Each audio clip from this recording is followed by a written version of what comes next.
महामारी के इस हमले को आपने काफी हद तक संभाला है, लेकिन अभी संतोष का समय नहीं है।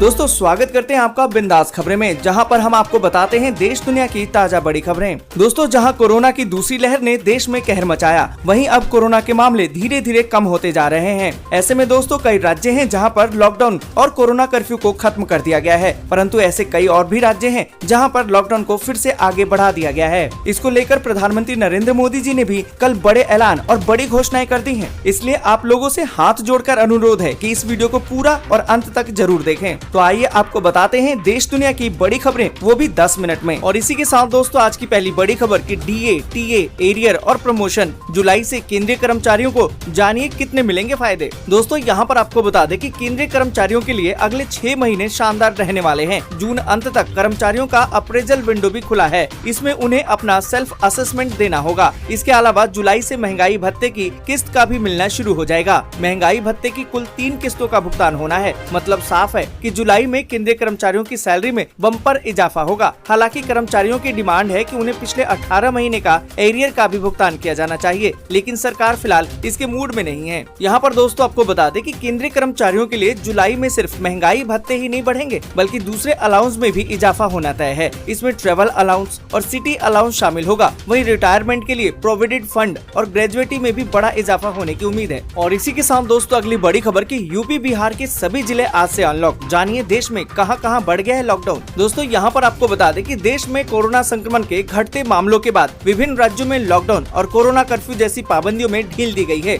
यूपी बिहार के सभी जिलों में लॉकडाउन और कोरोना कर्फ्यू खत्म कर दिया गया है और आज से इन दोनों राज्यों के सभी जिलों में अनलॉक कर दिया गया है। दोस्तों यहाँ पर आपको बता दें कि बिहार में कोरोना वायरस के लगातार घट रहे संक्रमण को देखते हुए बिहार सरकार ने लॉकडाउन को खत्म कर दिया है। आज से राज्य में अनलॉक की प्रक्रिया शुरू हो गई है। इसके तहत दुकानें शाम 5 बजे तक खुली रहेंगी। वहीं निजी और सरकारी कार्यालयों में 50% कर्मचारियों के साथ खोले जा सकेंगे, जबकि सार्वजनिक वाहनों में क्षमता के 50% यात्री ही बैठ पाएंगे। वहीं यूपी की बात करें तो योगी आदित्यनाथ ने बुधवार से पूरे प्रदेश को कोरोना कर्फ्यू से राहत देने के निर्देश दिए हैं। हालांकि सावधानी बरतते हुए अभी 1 सप्ताह तक नाइट कर्फ्यू और साप्ताहिक बंदी जारी रहेगी। वहीं तेलंगाना में 19 जून तक लॉकडाउन को आगे बढ़ा दिया गया है, जबकि पुडुचेरी में कुछ छूट के साथ 14 जून तक लॉकडाउन को बढ़ाया गया है। इस दौरान सुबह 9 बजे से लेकर शाम 5 बजे तक सभी दुकानें खुली रहेंगी। निजी कंपनियों में 50% क्षमता के साथ ऑफिस खोलने की अनुमति दी गई है। वहीं झारखंड सरकार भी कोरोना संक्रमण के मामले कम होने के साथ ही लोगों को राहत देने की तैयारियों में जुट गई है और इस पर फैसला जल्द हो सकता है। और साथ ही दोस्तों आपको बता दें कि कर्नाटक में कोविड-19 के बढ़ते प्रकोप के बीच मुख्यमंत्री BS येदियुरप्पा बाजारों को खोलने को लेकर कोई रूपरेखा तैयार कर सकते हैं। दोस्तों आगे बढ़े उससे पहले वीडियो को लाइक और शेयर जरूर कर दें। अगर अभी तक आपने चैनल को सब्सक्राइब नहीं किया है तो सब्सक्राइब जल्दी से कर लें।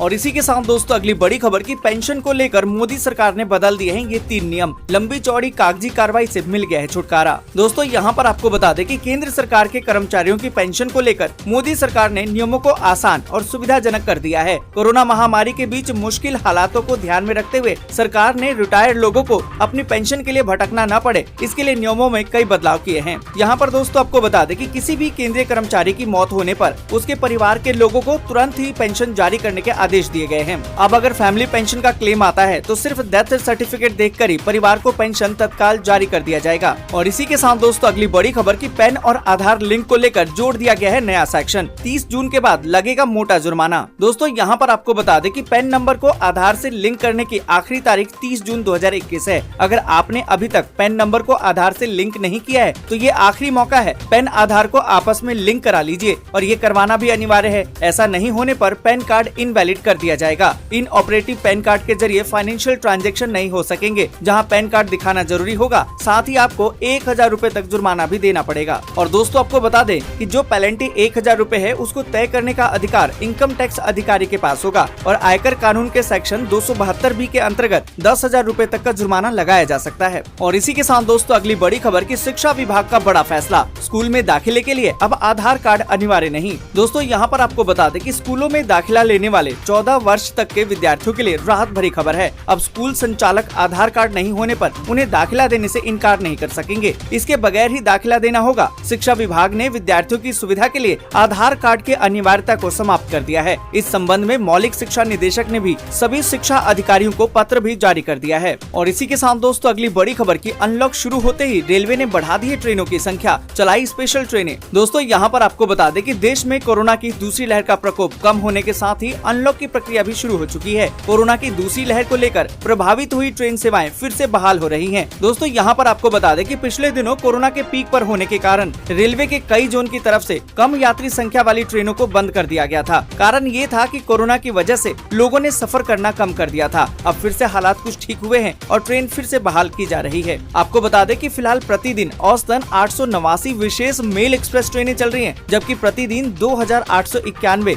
उपनगरीय सेवाएं संचालित की जा रही हैं। वहीं 489 यात्री ट्रेनों का संचालन किया जा रहा है और अतिरिक्त भीड़ को देखते हुए अप्रैल, मई, जून 2021 के दौरान 500 अतिरिक्त ट्रेनों का संचालन किया जा रहा है। और इसी के साथ दोस्तों अगली बड़ी खबर की कोरोना काल में एमपी सरकार की बड़ी राहत, पानी प्रॉपर्टी टैक्स में भारी कटौती। दोस्तों यहाँ पर आपको बता दें कि मध्य प्रदेश सरकार ने कोरोना काल के मद्देनजर प्रॉपर्टी टैक्स, पानी के बिल और नगरीय निकायों की प्रॉपर्टी के किराए में बड़ी राहत दी है। आपको बता दें कि नगरीय विकास और आवास विभाग ने इसके लिए आदेश भी जारी कर दिया है। दोस्तों यहाँ पर आपको बता दें कि मध्य प्रदेश में प्रॉपर्टी टैक्स में 50,000 रूपए तक की बकायेदारी के मामले से सरचार्ज पूरी तरह से खत्म कर दिया गया है, जबकि 1 लाख रूपए तक के बकाये पर अब केवल आधा यानी कि 50% सरचार्ज लिया जाएगा। वहीं यदि रकम 1 लाख से अधिक होती है तो उस पर 25% सरचार्ज माफ रहेगा। और इसी के साथ दोस्तों अगली बड़ी खबर की लगातार दूसरे दिन 1 लाख से कम मामले, 92,596 लोग कोरोना पॉजिटिव, जबकि 2,219 लोगों की मौत। दोस्तों यहाँ पर आपको बता दें कि भारत में कोविड-19 के 92,596 नए मामले सामने आए हैं, जबकि इसी दौरान 2,219 नई मौतों के बाद अब कुल मौतों की संख्या 3,53,528 हो गई है। अच्छी बात ये रही कि 1,62,664 लोग डिस्चार्ज भी हुए हैं। और इसी के साथ दोस्तों अगली बड़ी खबर की कोविड वैक्सीनेशन की नई गाइडलाइन जारी, निजी अस्पताल नहीं कर सकेंगे ओवरचार्ज, सरकार ने तय किए है रेट। दोस्तों यहाँ पर आपको बता दें कि केंद्र सरकार ने 21 जून से लागू होने वाले कोविड वैक्सीनेशन कार्यक्रम के लिए संशोधित दिशा निर्देश जारी कर दिए हैं, जिसके तहत जनसंख्या, बीमारी के बोझ और टीकाकरण की प्रगति के आधार पर राज्यों और केंद्र शासित प्रदेशों को वैक्सीन की खुराक आवंटित की जाएगी। वैक्सीन की बर्बादी को रोकने के लिए भी दिशा निर्देश जारी किए गए हैं। राज्यों से कहा गया है कि वैक्सीन की बर्बादी से आवंटन प्रभावित हो सकता है। इसके अलावा वैक्सीन की कीमतों को लेकर नए दिशा निर्देश जारी कर दिए गए हैं। दोस्तों यहाँ पर आपको बता दें कि प्रधानमंत्री नरेंद्र मोदी की घोषणा के एक दिन के बाद केंद्र सरकार की तरफ से नई गाइडलाइन जारी कर दी गई है। सोमवार को पीएम ने ऐलान किया था कि केंद्र सरकार अब 21 जून से सभी राज्यों में सभी वयस्कों को कोरोना की वैक्सीन मुफ्त में मुहैया करवाएगी। और इसी के साथ दोस्तों अगली बड़ी खबर की कल होगा वर्ष का पहला सूर्य ग्रहण, 148 साल के बाद बन रहा है अद्भुत संयोग। दोस्तों यहाँ पर आपको बता दें कि 10 जून को इस साल का पहला सूर्य ग्रहण लगने वाला है। हालांकि ये भारत के अरुणाचल प्रदेश और लद्दाख में ही दिखाई देगा। भारतीय समय अनुसार ये दोपहर 1:42 पर शुरू होगा और शाम 6:41 पर खत्म हो जाएगा। वलयाकार सूर्य ग्रहण की घटना यूं तो वर्ष में 1 से अधिक बार होती है, लेकिन हर बार ही ये वैज्ञानिकों और खगोलीय घटनाओं में दिलचस्पी रखने वालों के लिए किसी अद्भुत नजारे से कम नहीं होती। दोस्तों यहाँ पर आपको बता दें कि भारत के अलावा इस घटना को उत्तरी अमेरिका, उत्तरी कनाडा, यूरोप, एशिया, ग्रीनलैंड, रूस के बड़े हिस्से में देखा जा सकेगा। दोस्तों आज के लिए बस यहीं तक। वीडियो आपको अच्छी लगी हो तो लाइक और शेयर जरूर कर दें। अगर अभी तक आपने चैनल को सब्सक्राइब नहीं किया है तो सब्सक्राइब जल्दी से कर लें।